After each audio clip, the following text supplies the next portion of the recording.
It's another Sunday in Northern California. I'm Koju. Thank you for tuning in. We're having a lovely rainy day, finally, here at the temple. Some seasonable weather at last. So that's nice. All right. So Master Obaku says, the Buddha and sentient beings are one mind and nothing else. Like the void is without impurity and without destruction. The sun illuminates the whole world, but when it rises and the world is bright, the void is not brightened. When the sun sets and blackness pervades the world, the void is not darkened. Although the realms of light and dark contend with each other, the nature of the void is vast and unchanging. The mind of Buddha and of all beings is also like this.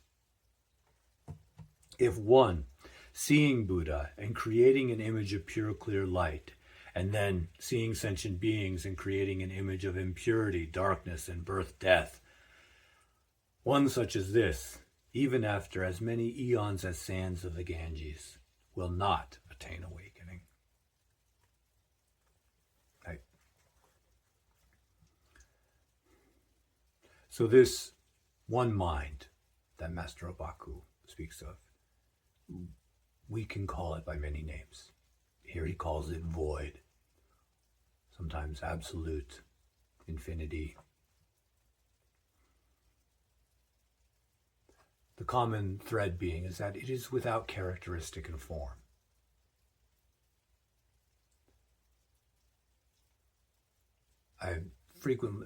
You can use words like God or love, but because of some of the nuances involved for most people there, it doesn't have that same formless.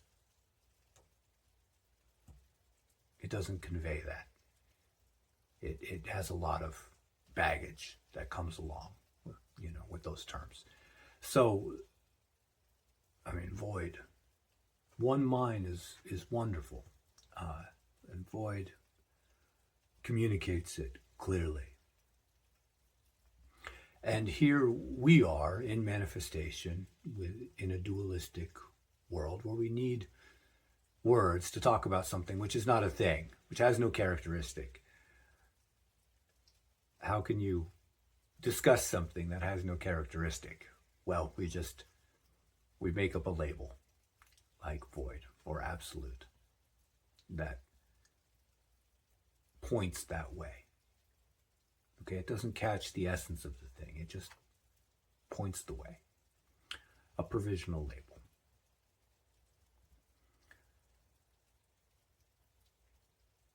But of course, everything that happens here happens in the play of opposites, in dualism. The sun rises and the world is bright. The sun sets and the world is dark.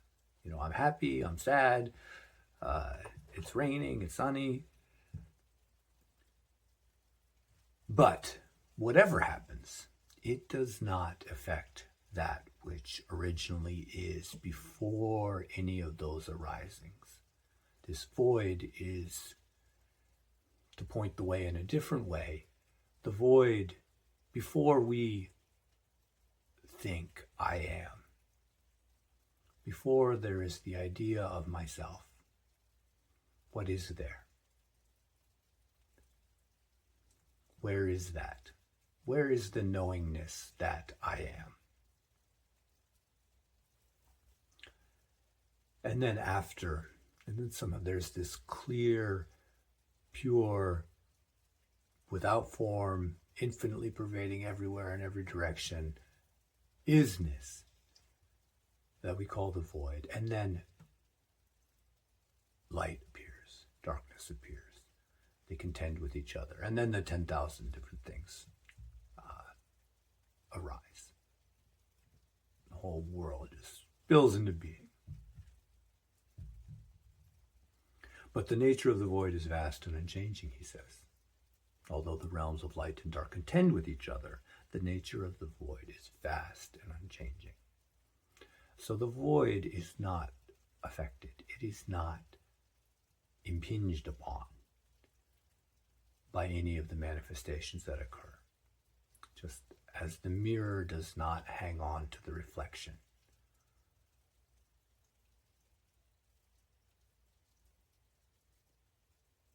I am, that is to say, there is knowingness, and then there is knowingness of something. And then as causes and conditions change, that knowingness of something changes. And there's knowingness of something else. Over and over and over again. But there is that knowingness, that original knowingness is not affected. The knowingness of something changes because things are always changing. But the isness, the I amness is always the same. The mind of Buddha and of all beings is like this. However, he says, if one seeing the Buddha and giving rise to an image of a pure, clear idea of Buddha, and then seeing sentient beings or manifestation or whatever we have an attitude about, and giving rise to ideas of filth, darkness, and birth and death, then clinging to those forms, clinging to those ideas of things, then even, if kalpas pass, as many of the sands of the Ganges, then that person, us, we will not see things as they are. And provisionally we say attain awakening, right? But by the very nature of being clouded by our attachment to the ideas of things, we cannot see things as they are. Master Rinzai says it himself. At my place, we do not talk about holy and profane, who is ordained and who is a layperson. We just see things as they are. I was telling somebody recently, I had a visitor this last week, and we were talking, and all that's required is just to see things as they are. We do not gain anything by practice. It is all the dropping of these concepts of things. We're not trying to attain something we don't already have. And I think it's important to say it every week. We are not trying to get something that we don't have. We're trying to lose something that's in our way. In a way, we can't even try and do it. We can just resolve to see things clearly and examine how it is that we get caught up, and that getting caught upness interferes with our seeing.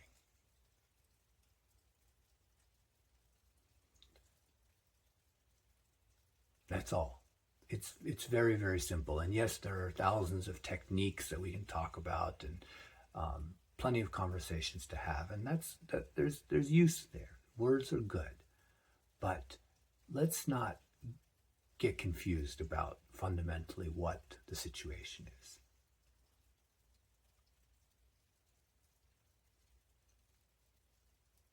Seeing into the mistake, the deluded idea, the concept that we have, which doesn't actually fit what is going on here.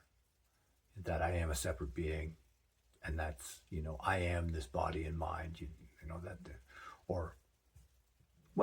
don't even have to get philosophical about it. Just what is it for each of us? What is the problem? And looking into that, there isn't anything else. There are techniques we can use and we can talk about them. That's good. But when it gets to the point of just jumping around to different techniques because we have to do something, we're very involved with the forms that are appearing in the mirror, and we're attached to them, and we're just going from one to the next because we're compulsive about doing some technique. then it actually works against us. And we might need a place where we can just go and stop and just see things as they are and just let the clear water of awareness wash away some of that necessity for doing this.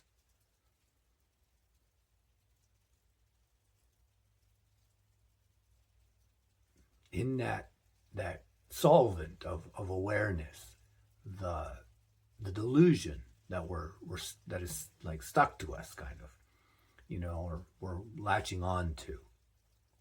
However that works, however that attachment happens, that clear water of awareness gradually kind of loosens it, and we slowly let go and let things just be as they are.